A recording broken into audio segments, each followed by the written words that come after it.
ingin bertanya kepada kerajaan, dalam manifesto PRU ke-15 tahun 2022 yang lalu, salah satu daripada yang hendak dibuat oleh kerajaan, khususnya melalui Kementerian Pendidikan, adalah makanan sarapan percuma kepada semua pelajar-pelajar. Tetapi ini nampaknya tidak berlaku. Yang kita baru dengar baru-baru ini, Bapa Presiden Indonesia Prabowo dan juga Gibran, kerajaannya telah mengisytiharkan baru saja akad sumpah makan siang gratis, makan tengah hari percuma kepada seluruh pelajar-pelajar di Indonesia. Tapi kita di mana kedudukannya? Ini bukan berlaku saja di negara kita, bahkan berlaku di negara jiran termasuk Indonesia. Saya masih sedar, yaitu di Indonesia pada satu ketika harga cili padi mencecah kepada $40 1 kilo. Jadi ukuran daripada peristiwa-peristiwa itu, maka presidennya pada satu ketika mengarahkan Menteri Pertanian untuk membuat transformasi pertanian, dan mereka telah mentransform seluruh daripada atas sampai bawah di pertanian. Dan hari ini Indonesia, dia telah berjaya mengeluarkan hasil pertanian untuk kegunaan negara dia tanpa perlu mengimport sebanyak 9 jenis. Di Malaysia sudah ada berapa jenis? Agak-agak kita ada seperti ini. Kita kena akui, bila kita lakukan sesuatu tanpa memikirkan pada masa-masa yang mendatang, ia akan memberi kesan. Sebagai contoh, Tuan Yang Pertua, kalaulah 30 tahun dahulu kita berbincangkan pasal food security, kita tidak akan hadapi jumlah import makanan pertanian mencecah kepada 71.6 bilion ringgit Malaysia. Ya, kita akui perubahan iklim, bencana alam memberi kesan kepada pengeluaran domestik, tetapi sekiranya kita dapat lakukan sesuatu pada masa-masa yang terdahulu, ia akan memberi kesan kepada kita. Sekurang-kurangnya jumlah import makanan daripada luar negara tidaklah setinggi apa yang kita hadapi pada hari ini. Assalamualaikum warahmatullahi wabarakatuh. Salam sejahtera untuk semua. Sahabat Kata Per Kata, itulah yang dibicarakan pada sidang parlemen negara tetangga kita, dan sepertinya negara tetangga kita satu ini selalu saja ingin mengikuti jejak langkah Indonesia, yang seolah-olah mereka tidak ingin ketinggalan atau tidak mau tertinggal dari Indonesia.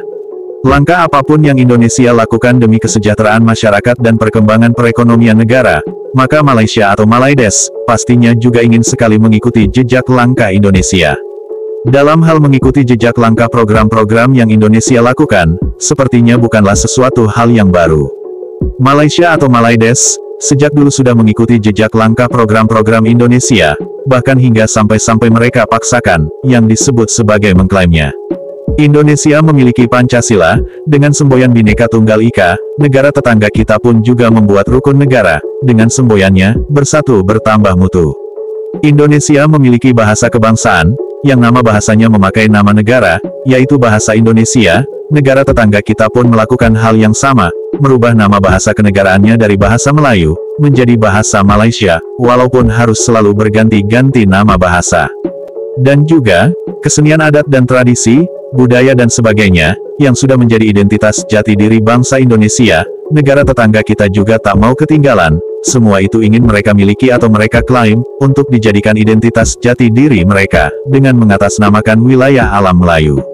Bahkan bahasa Indonesia pun ingin mereka miliki atau mereka klaim sebagai bahasa Melayu, serta program-program bahasa Indonesia yang dilakukan pemerintah Indonesia, ingin mereka miliki atau mereka klaim, dan juga pencapaian program-program bahasa Indonesia pun ingin mereka miliki atau mereka klaim sebagai pencapaian bahasa Melayu, yang ditujukan untuk bahasa Melayu Malaysia atau Malaides, demi kebanggaan kaum Melayu Malaides. Dan kini, ketika pemerintah Indonesia yang saat ini dipimpin oleh Presiden Prabowo Subianto, melakukan program food estate dan makan siang gratis, atau program swasembada pangan dan swasembada energi yang dilakukan pemerintah Indonesia, dan ternyata Malaysia atau Malaides juga ingin sekali melakukan atau ingin memiliki hal yang sama. Padahal negara tetangga kita satu ini, sudah melakukan salah satu program yang sama, yaitu makan pagi atau sarapan gratis, namun tidaklah berjalan dengan baik. Sehingga kini, kembali mereka tekankan pada sidang parlemen mereka, Juga untuk program-program lainnya yang pemerintah Indonesia lakukan, mereka pun ingin melakukan hal yang sama, atau ingin sekali memiliki program yang sama seperti Indonesia. Agar untuk tidak sampai tertinggal dari Indonesia. Oh, kalau suasana pangan itu mutlak. Negara mau aman, negara mau berdaulat, ya harus bisa beri makan rakyatnya sendiri. Tidak ada negara merdeka yang tergantung makannya dari bangsa lain.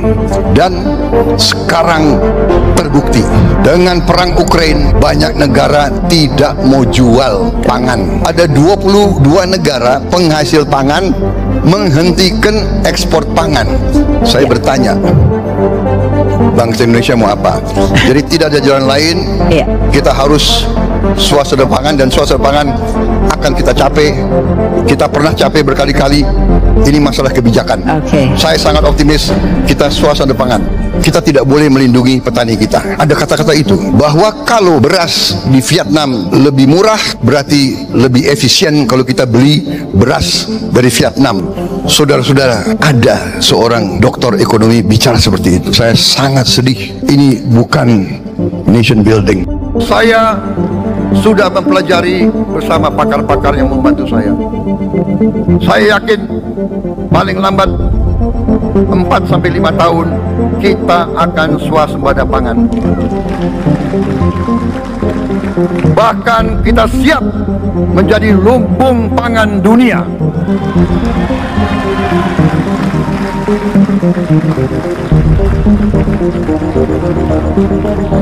Saudara-saudara sekalian, kita juga harus swasembada energi. Dalam keadaan ketegangan, dalam keadaan kemungkinan terjadi perang di mana-mana,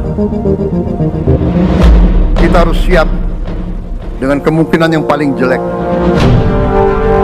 Negara-negara lain harus memikirkan kepentingan mereka sendiri. Kalau terjadi hal yang tidak kita inginkan, sulit akan kita dapat sumber energi dari negara lain.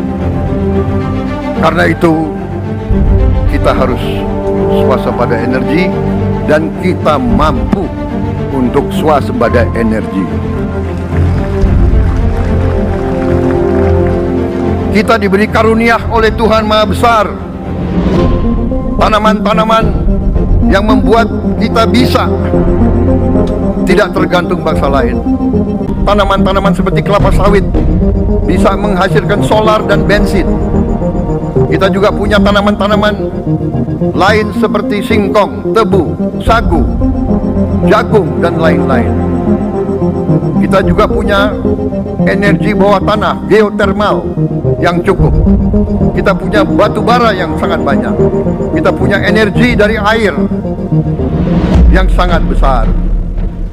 Saudara-saudara sekalian, pemerintah yang saya pimpin nanti akan fokus untuk mencapai swasembada energi. Kita juga harus mengelola air kita dengan baik. Alhamdulillah kita punya sumber air yang cukup, dan kita sudah punya teknologi menghasilkan air yang murah dan yang bisa memenuhi kebutuhan kita. Melihat perkembangan negara kita, dari berbagai program-program yang akan dilakukan Presiden Prabowo Subianto, membuat Malaysia atau Malaides begitu takut sekali tertinggal dari Indonesia. Lalu apakah Malaysia atau Malaides mampu melakukan hal yang sama seperti Indonesia? Cukup sekian video kali ini. Wassalamualaikum warahmatullahi wabarakatuh. Terima kasih. Sampai jumpa lagi.